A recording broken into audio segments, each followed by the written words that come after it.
excited to showcase the diverse stories and perspectives of the incredible people that we work with through this culture series. We share these stories with the hope of opening a window into the lives of people from numerous backgrounds to create more of a sense of belonging within our community for those who may or may not share similar experiences. My name is Leonela Save. Join me as we learn about what resiliency and personal culture look like through the lens of our guest. Hello, everyone, and welcome once more to our culture series. Today we have Marina Hadjioannou Waters. Marina, welcome. How are you today? Yasu, Leonella. Oh, yasu, yasu. What is that? What does that mean? That means hello. In what language? In Greek. In Greek. In Greek. Oh, that's why. Okay, so wait. Hadjioannou. Am I pronouncing your real name right? Hadjioannou. Hadjioannou. Try to do the Hadjioannou. Hadjioannou. Hadz. Okay. So, Marina, is that middle name Greek? What is the story behind that name? Yeah, so that's my father's name. That's my family name, and it's from Greece. Um, it does have a story actually. So the story is Ioannou is the formal name for John in Greek. My grandfather's name was John, and his father's name was Michalis. My father's name was Michalis. The grandfather's was John. It goes on like Yanis, Michalis. So one of the Yanis, he went on his Hajj. He went to the Holy Land to be baptized. And after that, all the family was named Hadjiwano. So it's uh, Michalis Hadjiwano, and I'm Marina Hadjiwano. So I'm Marina, the child of John, who went on his Hajj to the Holy Land. So that's the story. Wow, that's very interesting. Is that tradition in Greek normally when people are being named or, you know, do the links of the family and the religion are always always an impact on your name? So that particular name is from the island of Rhodes. So in Greek, traditionally in Greece, you might know where the families are from based on the last names. And the Hadjiwanos are traditionally from Rhodes, and that's the island where my grandfather is from. So Great, Marina. And so your father is was Greek. What about your mother? So yeah, my father's Greek. He lives with us. He's here, and he came to the U.S. He immigrated here when he was quite young, and he met my mother in school. So she is from California.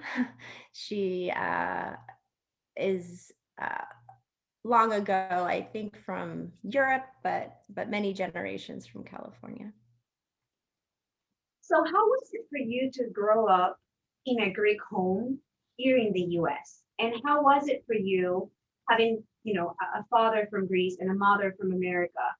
How was it for you to be a US citizen while visiting Greece? How was your experience while growing up? Yeah, so I'm a dual citizen. So I'm actually both a Greek citizen and a US citizen. And just to give you some context, like my father, I said he came over actually when he was 15 by himself. He came here to the US alone on he found an academic scholarship. And that got him actually to Kansas City, not too far from where I live now. Um, and he stayed here for to finish high school, and then he ended up staying for college. Met my mother, like I said, and they settled down in Los Angeles, and we lived in an area of LA. I was born in Santa Monica, and we lived in an area that actually had a lot of immigrant families. Our house was always full of people from, well, many people from Greece, and then also Latin America. My father is a musician, and so we had a lot of music in the house. My early childhood was full of Greek language and Greek food. And my mother was very involved in the culture as well. And it was like a little Greece inside of my house, actually. I didn't know any different until I went off to school. What were some characteristics of that home you lived in, that Greek home you lived Yeah. Well, like I said, a lot of music, a lot of people, a lot of late nights. The in? Greeks are very social people, and the culture revolves around music and around being together. There's a classic story of my childhood where my mom uh, says she used to put me to bed under the piano every night because, and I remember it. I had a little comfortable spot, and but it was, she didn't tell me until I grew up. The reason she put me there is she couldn't hear me from my bedroom. Like the house would be, too full of Oh, and musicians, and so the only place she knew I could if I needed something was if I was under the piano. So that's where I slept. And yeah, I just remember being passed around a lot of well, there was a lot of parties, a lot of dancing, and it's a yes, warm. and culture. Yeah, yeah. So, it's not like that all day, all night, every day, every night, but it's a huge, huge part of life. So, my memories are filled with those times. Do you remember any melodies? Anything that stuck with you from, listening to it once and twice and three times? Yeah, I do, but I already told you I'm not a singer. So you're not gonna get me to sing. But but yes, of course I do. There's so many. So, yeah. Yeah. Did you face any challenges while growing up in this duality? Yeah, so, my parents actually separated when I was about 6 years old, and my mom and I, we moved out of LA. And it wasn't until then that I sort of realized that not all kids grow up maybe in a house like mine. When you're little, you don't know any different. But we moved to Northern California, to a pretty sheltered, pretty homogeneous town. And there were not many immigrants or immigrant families or multilingual families. And so I think it was probably a big shock to me.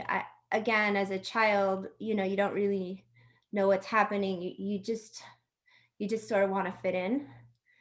And I think it's probably a common feeling with a lot of first generation families or first generation children who are growing up here. It's like there's a awareness that your family's different and that maybe you're different too. And so yeah, there was a tension there for me with that last name. And um I wish I could say, as a child I was super proud of being Greek, but it didn't feel like that when I was a child. I felt like, oh, maybe I needed to hide that part of me a little bit. Why, Marina? What made you feel that you were different? Well, again, I don't know. I was going to Greece in the summers. The culture there is so different, Leonella.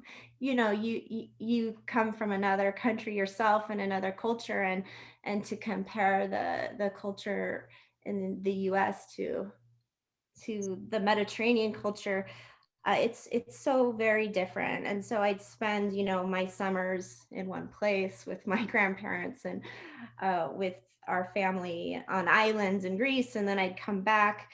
My friends had all been like doing soccer camps and summer camps, and I couldn't relate to that.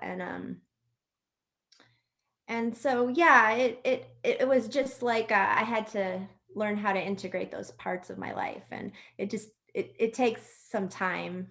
I think probably not till you're an adult to fully do that. And then when you were in Greece, did you feel awkward there too? Maybe awkward is not the word, but did you feel like you had any challenges there while being there? Oh, exactly. Yeah. So I was the Ameriki there. I was like, I it was like coming home in one way. Everything felt very familiar. The food, the daily naps, the deep relaxation, and people in Greece, they're very passionate and they work hard, but then they play hard and they rest hard, and there's these extremes of living, and it felt comfortable, but also, yes, I was never fully uh, thought of as Greek there either. So I think that is part of the challenge of being in a multicultural family, is that you're stretched and you never fully feel like you fit in one place or the other. So it's a good challenge. It prepares us for life, right? But growing up, it was a little confusing to figure out. Okay, where am I most at home? Where do I feel most myself? Mhm. And Marina, also because part of your family was in Greece and Yeah, not here, right? How did yeah. that feel? Well, it always you know how that feels, Leonella, right? It feels incomplete. It feels also like out of body. I don't know. You have your family, but then you have another family, or and so yeah, it was. I can't imagine what it felt like for my dad, or actually for you, like with your parents being away. I mean, I had my parents, um but there was always this cord that ran from my dad back to Greece. And, we supported our family in Greece. He supported them. And so the connection was definitely always there and omnipresent. Yeah. Yeah, I understand you completely. I think you're right.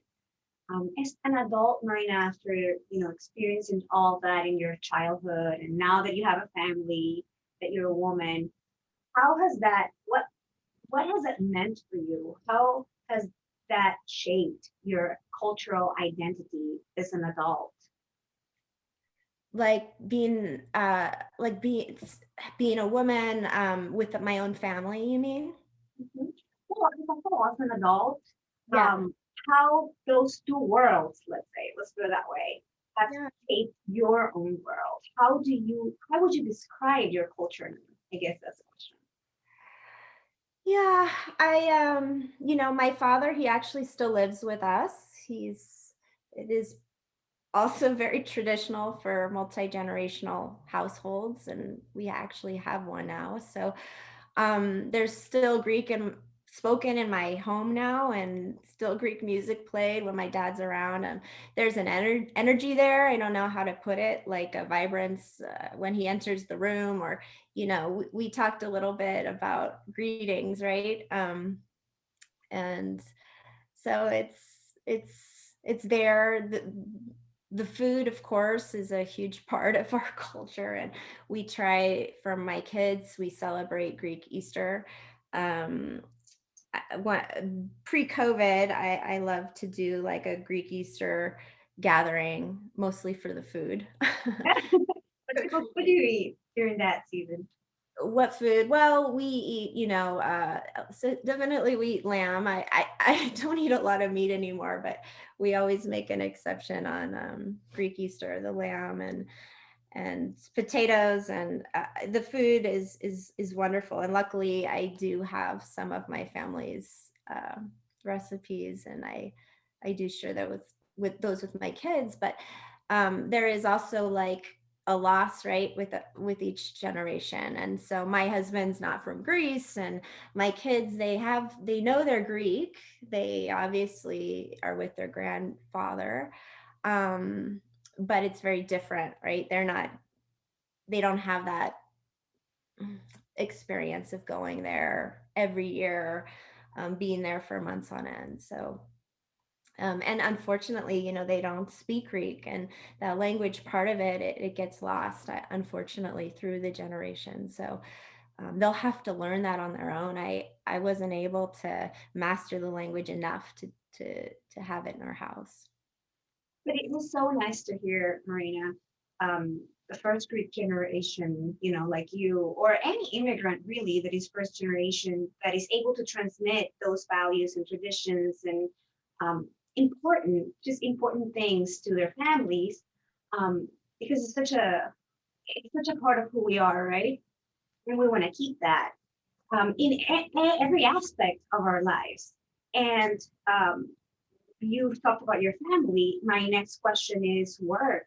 Are you able to bring a part of that culture at your workplace, in your workplace? Well, you and I work together, so I know what it's like at Luna, and I,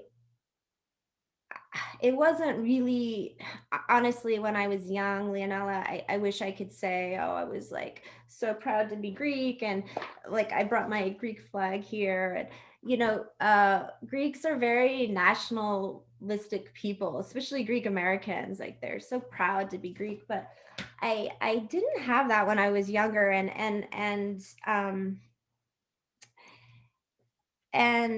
growing up and being an adult, I talk a lot about the experience of like losing part of yourself, or sort of shunting it off to fit in when you grow up in this multicultural family. And then, as an adult, you're trying to find your identity.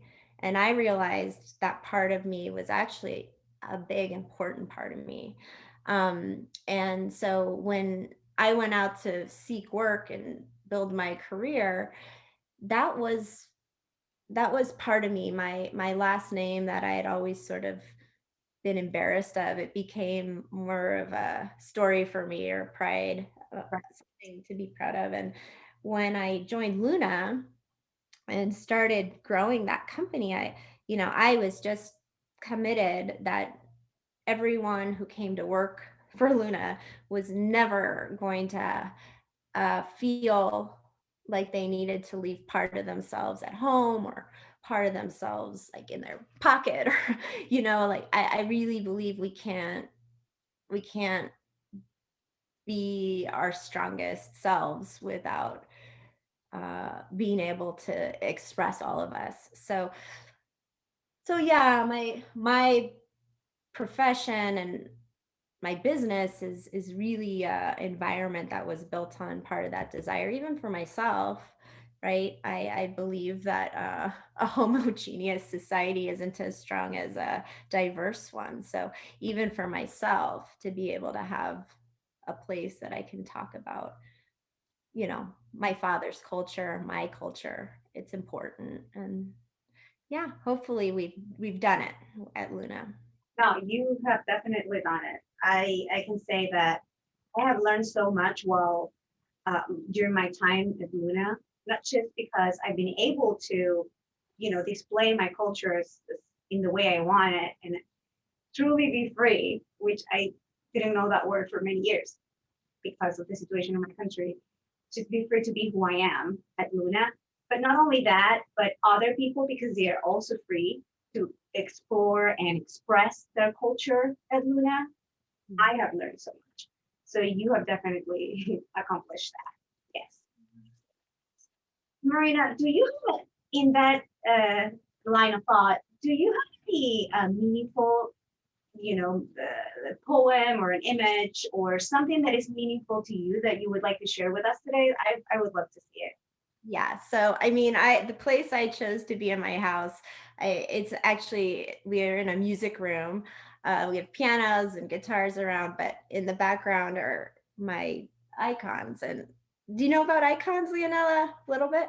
If you can explain to us, that would be great. Well, icons in Greek, I'm Greek Orthodox. So, I don't know if you can see, I was like, this was Is me. that Oh yeah, I was being baptized in a pot of oil. When you're Greek Orthodox, they literally put you in a vat of oil when they baptize you. But that was in Thessaloniki in Greece. Um, and is that your father in the picture? Or your It's godfather? actually it's my godfather. Yeah. Yeah. My Theos Achilles. So yeah, he was and my grandmother. So um anyway, holy icons are considered not only like religious emblems but also protection, right? For Greeks, and that's why throughout the generations they're passed on through families. And I have several icons. I don't know if you can see these, but Yes, I can see it. very very old, through my grandfather's family. They would be up in the home. And then I have a really special icon here. I'll just hold it here while I talk about Oh, it that's because beautiful. it's really beautiful. So my grandmother, my yaya, she was from Asia Minor, which is now Turkey, and she has a very we share a very similar history and story as like a lot of Greeks actually, but she was exiled out of Asia Minor, and her family, they left and went as refugees to Athens, Greece. But this icon, now they actually the tradition, the story is that they were aristocrats and they had a very nice home, and it was burnt. The house was burnt down, and the only object that they took from the house was this icon. Oh, wow. So this icon was hanging. It was the only thing that my grandmother had, my yaya had from her childhood. But you can see it's actually burnt, right? Like from the Yeah. yeah. So it's been with me and my dad, and it'll be given to my to my children, and it's part of I guess like a symbol of resilience and protection for my family. So yeah. Well, that is great. And you have many more on the background I can see. So Yeah. I suppose that each one of them has a special meaning for you, right? Yeah, this one's good too. This is my Saint Marina. So Oh, yeah, we're named after saints. So yeah. Do you have a Santo, Leonella? no, no, but I have some Greek friends and their name days are very important for them. I remember they even celebrate them as a more important event than or value or experience, I don't know, connection, even bigger than their birthdays. Much bigger than their birthdays. So yeah, that was like another difference I had as a kid. Most kids had big birthday parties, and my family would celebrate my name day. Mhm. So I got both, but the name day was always something really different than other kids had. So now You have to let me know so I can send you a text message. Hey, today's your name day, Marina, Marina, Marina. Oh. July 17th, I'll remind you. So Okay, great. yeah. So That is yeah. so unique. Maybe other cultures have it and I just don't know, but that is so, it has always interested me about Greek culture. The meaning that the name can have for you, that you celebrate it each time. And it brings other things, saints, values and beliefs and it's so deep. Yeah, there's a depth of experience there that you feel, when you greet people, when you're with them, experience of friendship that is just even like the experience of love. They say there's one word for love in English, but there's so many in Greek, right? There's like five. So because it's uh it's a different love with a friend or a different love with a partner, and all of that, it makes for a depth of relationship that I really appreciate, that I was taught by my family and my father, and that hopefully I can share with my children and the people in my life. So Yeah. Well, thank you so much, Marina, for being with us here today. I really enjoyed our talk, and I sent you a virtual hug because you don't know this, but we've talked about this previously. We were talking about this and Greek culture and all that, and I was telling Marina, yes, I can tell that you have that Greek heritage in you. And she asked me, oh, how do you know? How can you tell? I said, well, because every morning before COVID, before the pandemic, she would come to me and just give me a hug or touch me. And I felt so good when she did that because I'm Latin American and I think we have that too in our culture. We're very loving and touchy and friendly. Um, and I thought, yes, definitely she has a Greek touch in her. She has Greek heritage in her. So it's true everything you say about love and that manifests. Thank So I send you a virtual hug right now. I know you enjoy. you. And please, if you would like to say a few words to say goodbye to our audience, that would be great too. Oh, okay. Oh, I know what you want. So, okay. Harigapoli, Leonela, and Jerume Pusevlepo, Iasas. Oh, I didn't understand any of that, but honestly, Like, it's so good to be with you, and it's good to meet you all, and blessings to you. thank you so much. How do you say thank you in Greek? That. Efka. Oh, okay, stop. Sorry. I'm sorry, Greek audience. I'm so sorry. Ευχαριστώ, Marina, and ευχαριστώ, everyone. See you next time. Thank you very much. Yasu.